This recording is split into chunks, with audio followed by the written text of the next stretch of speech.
हमारे आज के कर्म हमें अपने अगले जन्म में भी भोगने पड़ सकते हैं। यह एक सत्य वचन है। आज हम भगवान बुद्ध की इस कहानी से इन वचनों का अर्थ समझेंगे। तो बात उस समय की है। भगवान गौतम बुद्ध चेतन वन विहार में ठहरे हुए थे। तो वहां उनसे मिलने भिक्षु चक्षुपाल आए। सभी शिष्य उनके बारे में विचार विमर्श करने लगे कि वह किस प्रकार अपनी दिनचर्या को प्रारंभ करते होंगे। भगवान बुद्ध तो उनके गुणों और व्यवहार की बहुत प्रशंसा करते हैं। दरअसल भिक्षु चक्षुपाल अंधे थे। एक दिन विहार के कुछ भिक्षुओं ने कुछ मरे हुए कीड़ों को चक्षुपाल की कुटिया के बाहर पाया। यह देखकर वो सभी भिक्षु चक्षुपाल की निंदा करने लगे और बुद्ध के पास जाकर कहने लगे, भंते भिक्षु चक्षुपाल हत्यारे हैं। उन्होंने बिना किसी कारण के निर्जीव प्राणियों की हत्या की है। बुद्ध उन सभी से कहने लगे, क्या तुम सभी ने भिक्षु चक्षुपाल को उन जीवों की हत्या करते हुए अपनी आंखों से देखा है? वो सभी कहने लगे, नहीं। बुद्ध कहने लगे, जिस प्रकार तुम सभी ने उन जीवों को मरते हुए नहीं देखा, उसी प्रकार चक्षुपाल ने भी उन्हें मरते हुए नहीं देखा। उन्होंने उन कीड़ों की हत्या जानबूझकर नहीं की है।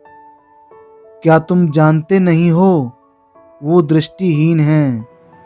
और बुद्ध कहने लगे, उनकी निंदा करना उचित नहीं है। सभी भिक्षु बुद्ध से कहने लगे, भंते भिक्षु चक्षुपाल ने अपने पिछले जन्म में ऐसा क्या पाप किया होगा जो उन्हें इस जन्म में दृष्टिहीन होने का दंड मिला है।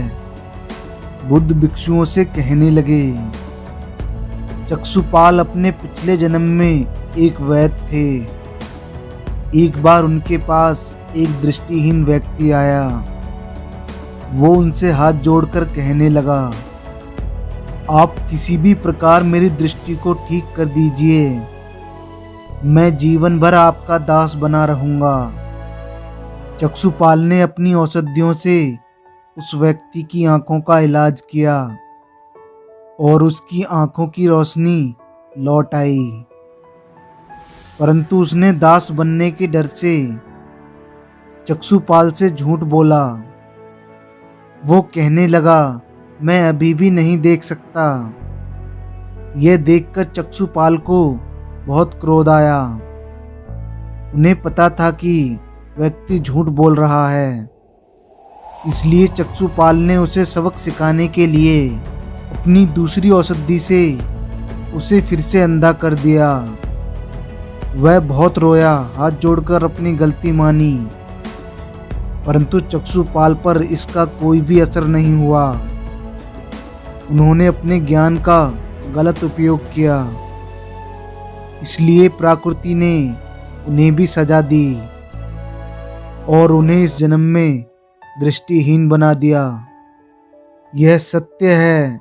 हमारे कर्मों का फल हमें अवश्य मिलता है, चाहे इस जन्म में या अगले जन्म में।